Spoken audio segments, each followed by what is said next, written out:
Welcome. Welcome. Hi. Thanks for joining.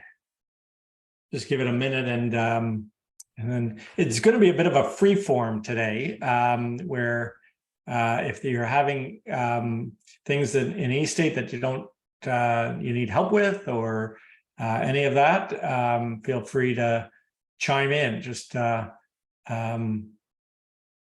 what we're going to do. It's going to be ask me any. They say ask me anything, but not anything. I'll try my best. So welcome. And anybody want to start it off? Hi, Jordy. Hey, how are you How's doing? it going? I hope you're okay. Last time we spoke, you had COVID, so I'm just making sure. I'm much better. I'm much better. Thank you. Thank you. Good.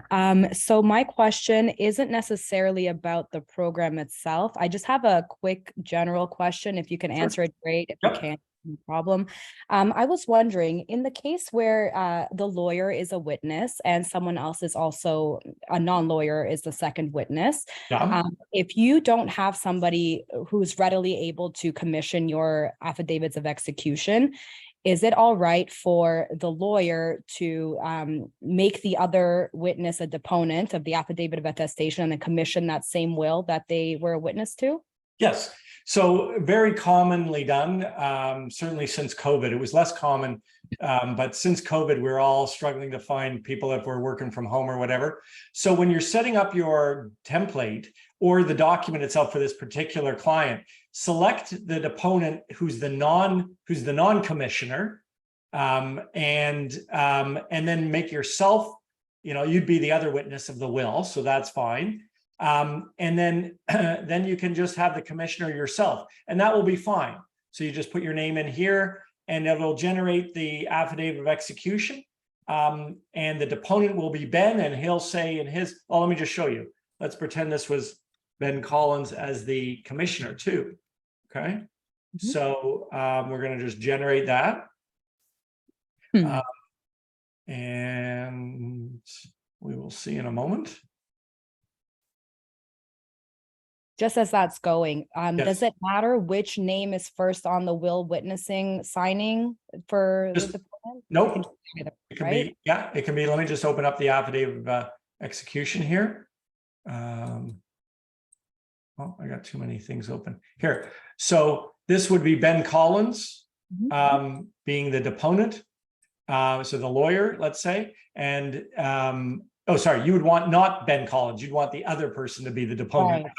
Yes. Correct. So you'd put Evan as the deponent, Ben Collins as the commissioner, and the other witness. So amazing. Okay. And does that also work for the virtual ones as well, or just for like if you're doing a virtual counterpart signing of a will, can you still be the commissioner of that as well?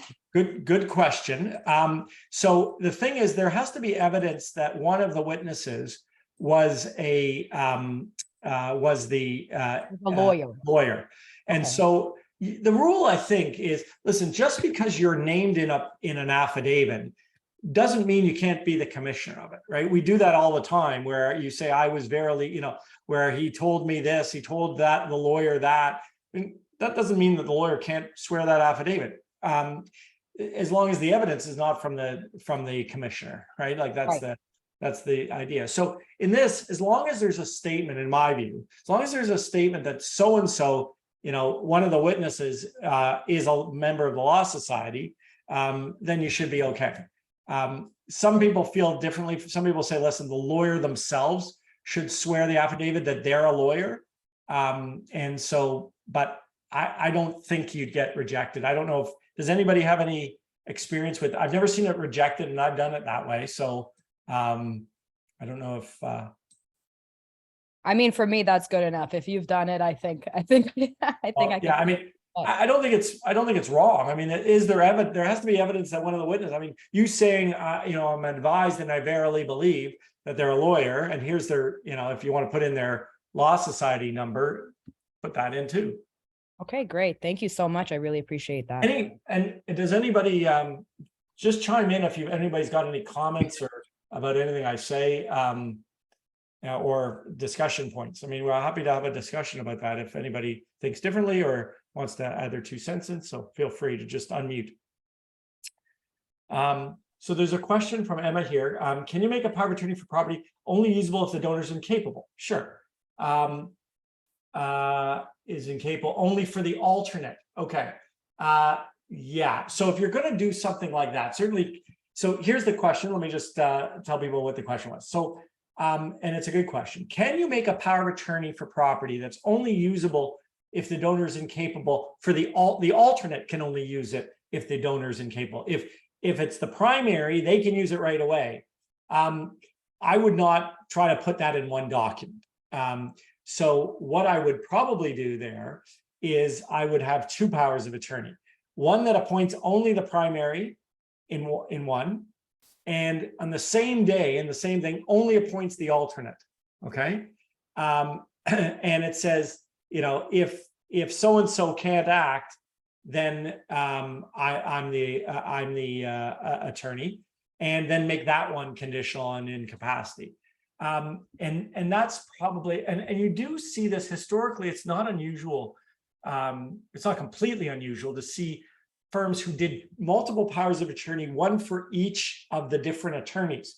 So, you know, one for the primary, one for the alternate, one, and they kept those and held those in escrow, and then only released them to the other one if there was proof that the primary couldn't act or whatever. And so that's another way to do it. Is you might want to, Emma, for that situation, do 2 and then hold one of them in escrow. That might be the other solution for that. I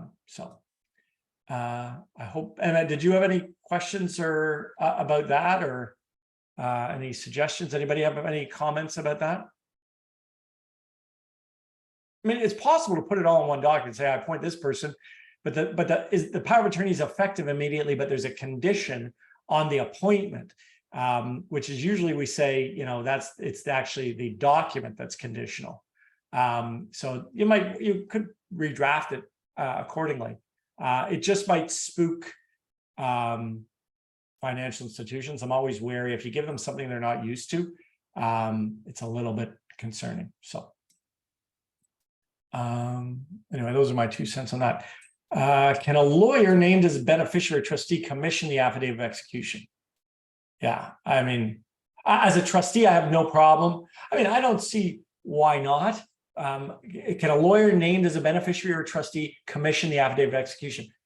I don't see why not, to be honest with you. Whether you'd want to, up to you, but I don't see why you couldn't.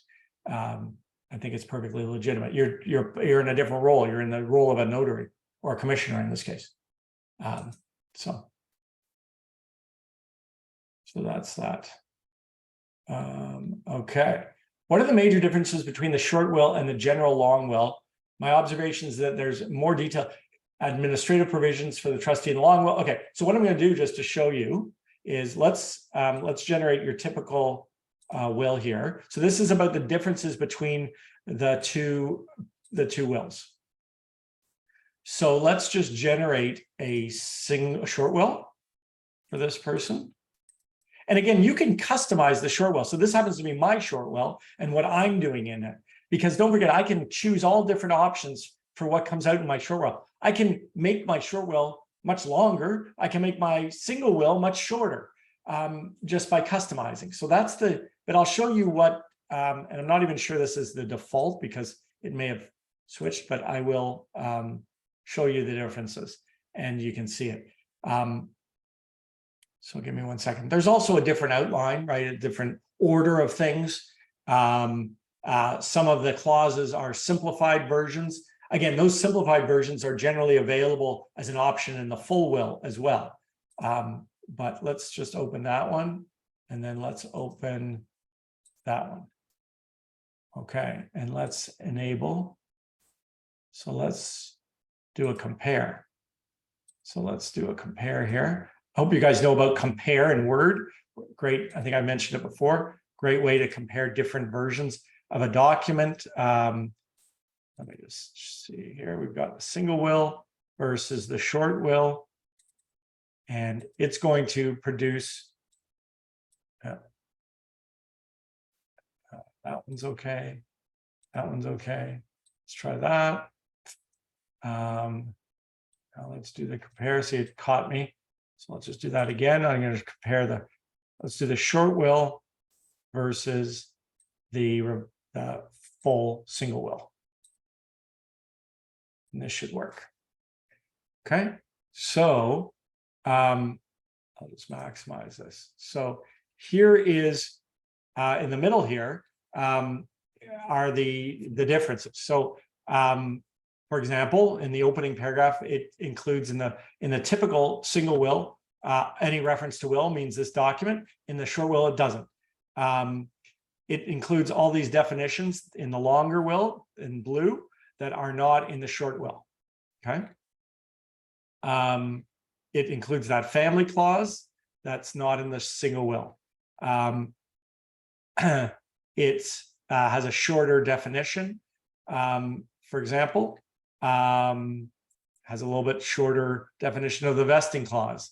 It has a little shorter versions of the debts and expenses clause. The dispositive provisions are typically the same. But for example, the pets clause, don't worry about the names, the relationships. I just didn't pick that to be included, but if you included them in both, they'd both be included. But you'll see in essence, the dispositive provisions, the most important provisions are the same, okay? So the residue clause is not going to be different. The gifts of the house trusts aren't going to be different. We don't think they should be different. We think they should be the same. So that's why we don't make any changes to the dispositive provisions. But for example, we have a shorter beneficiaries under certain age clause. Now then again, that's going to be an option where you're going to be able to pick in either of those two wills, the long version or the short version. So that's what we're doing. We did that with revocation. We've done that with definitions. We're doing that with all of these different things. So that kind of gives you some idea. You know, some of the admin provisions are shorter. They have a combined versions and things like that. So that's the other idea there. So if you want to just run the same document in both generate one and then use the compare, I'll give you a good indication of what clauses are different. Okay. Does that help? I hope that helps. You know what I use, just a tip here, you know what I use the compare is when I do the primary will versus the secondary will. I'm just going to demonstrate how I do that because that's kind of important. So sometimes I'll make changes. And this applies, by the way, if you use eState or you don't use eState. But one of the things that you can sometimes make, let's see if I have a multiple will here. Okay. So sometimes you'll make changes. You're working on a draft. So I download the eState version. Okay. And like inevitably there's something maybe that you want to tweak or whatever. And so you do that. And you want to make sure that the primary will and the secondary will are in essence identical, or you identify the differences. So there's no way to compare two parts of a Word document against each other. Word does not support this. I can't say, because the primary will is in the same and the secondary will in the same document for good reason. The reason being that you have to be able to link the two cross-reference. But regardless, they're in two different documents. So how do I, compare these, the primary versus the secondary? I create two new versions, two new documents, one of the primary will only, one of the secondary will only, and then I do a compare. So I'll just demonstrate how I do this. The first thing I would say, okay, so I'm ready to do a compare. So I'm going to save this as my primary will, okay? And I'm just going to cut and eliminate the entire end of the document. So now in this document, okay, I only have the primary will. It's very important to save it, obviously. It's not save it as the same document or it's going to override it. Okay. So so that's that. And then I'll reopen the full document, which is the multiple wills 18. This is the full one with both. And I'm going to save it as the secondary will. So save this as the secondary and get rid of the primary will part. All the way up to here. And now I have just the secondary and I'm going to save it. And now I can do a compare of those two documents. And this is good anytime you're trying to compare two parts of the same document. I hope I saved this secondary will. Yes, there it is. So I'm going to say primary will versus secondary will.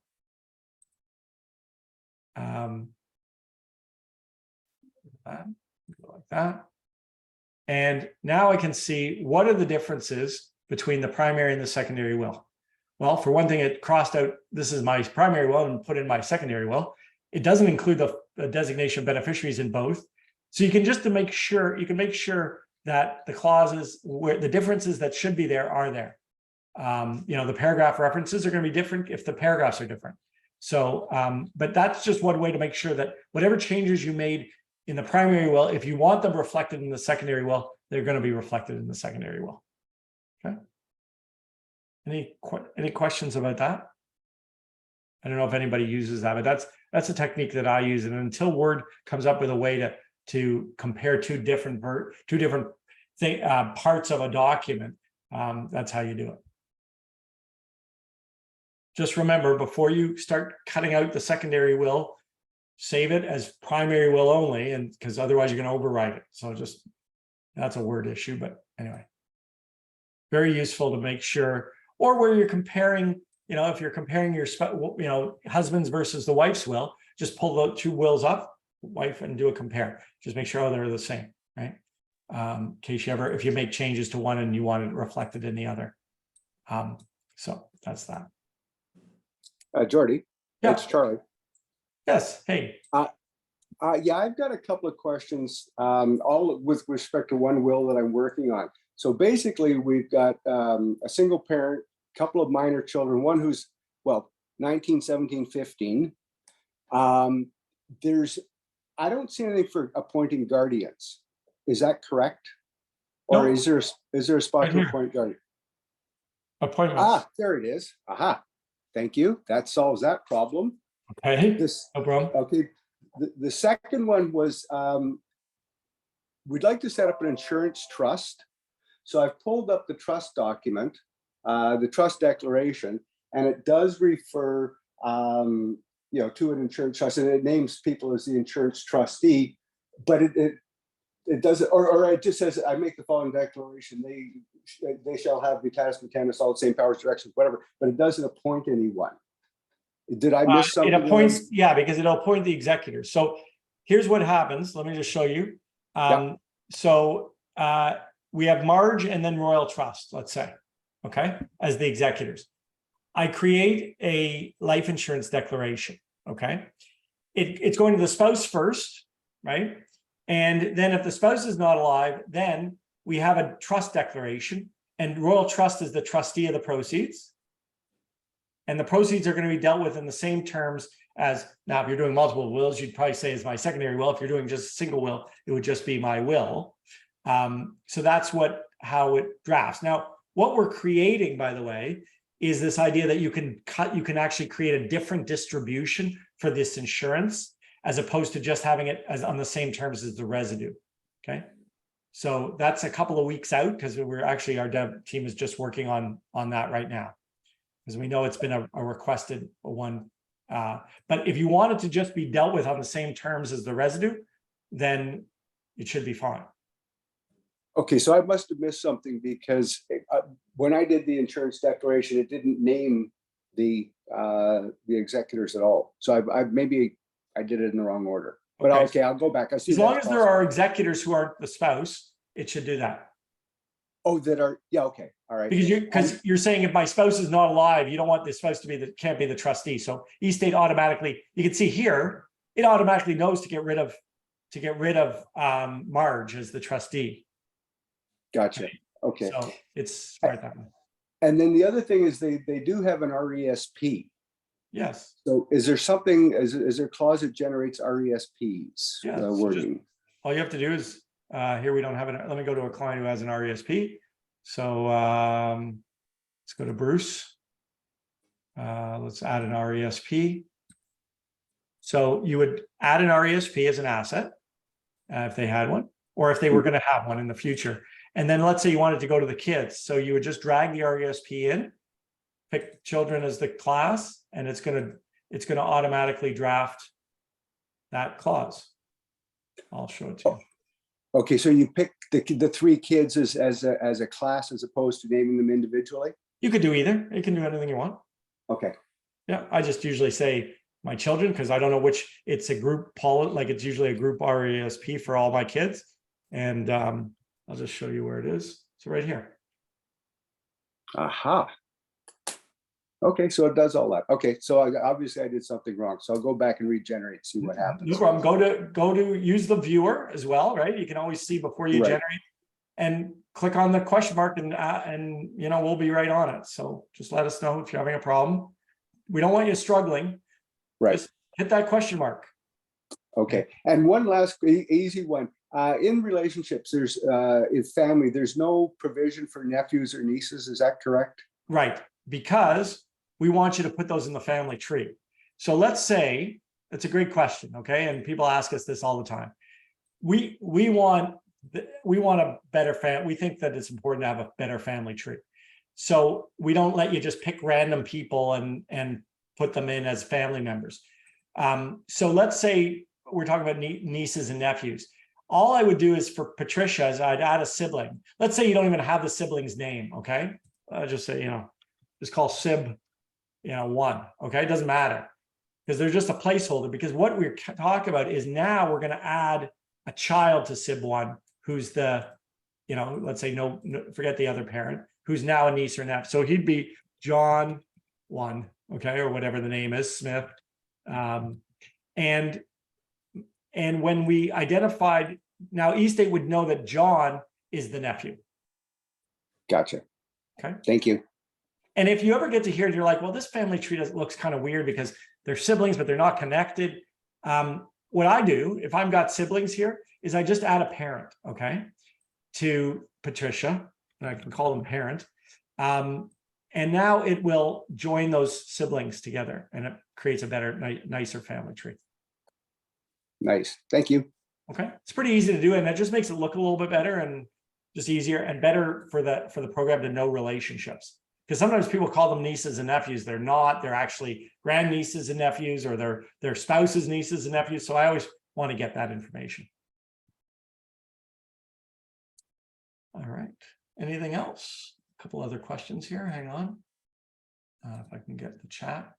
Oh, okay, good. Thanks. Anything? Any other questions?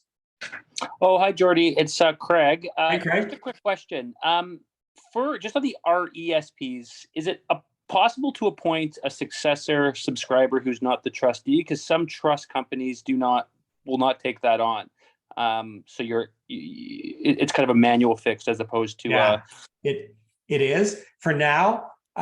One of the areas we're looking at is just making sure that RESP is more flexible. For example, we don't, when it's not a child, for example, it's not, or you have individual RESPs, they're not fantastic. It's not, the drafting isn't fantastic yet. So, but for sure, that idea where you want to manually add a successor trustee, I think makes sense. And I think just thinking through this, what we would do is, which is a great thing, is when we drag this in, I'm just going to remove this and just, what do you think of this, guys?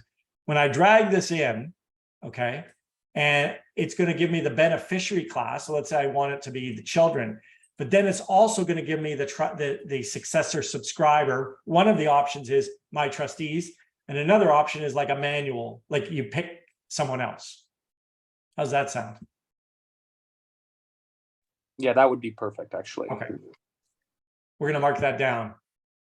Thanks for that. That's great. That's really helpful. Thank you. Hey, Jordy. Yeah. There going to be a webinar in the near future regarding how to do remote wills, like kind of a step-by-step situation. Just because I talked to a few different lawyers, and everybody seems to have like a little different variation of what they deem appropriate. And, as a new call, I can't really just trust my instinct on it right away. I kind of want to see how other people are doing it.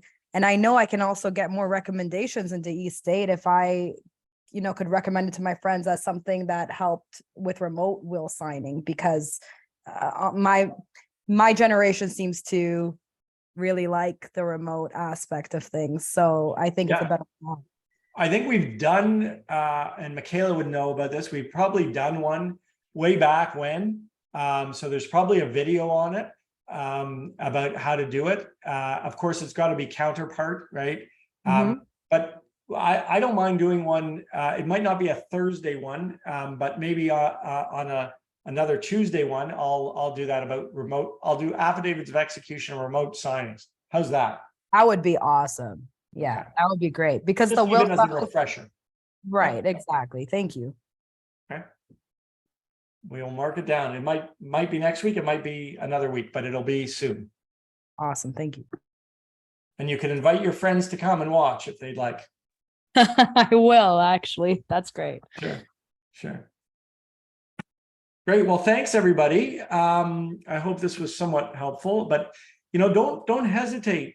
Like, don't wait till Tuesday. Click on the question mark. I keep saying this, and then there's this chat and we're on it. I'm one of the people, Michaela's on it. Like, there's a whole bunch of us, and we can answer your questions. And we don't want you struggling.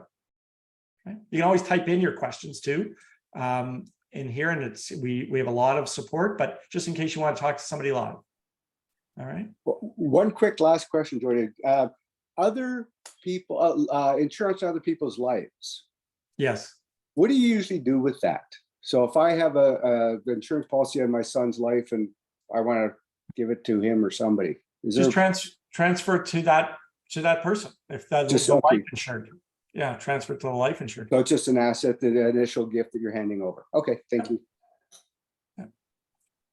Well, thanks, guys. Have a great week. I know we have this week off for Thursday, but we're back again next Tuesday. And maybe it'll, how about Michaela, if I get your approval, how about we do affidavits of execution and remote signings?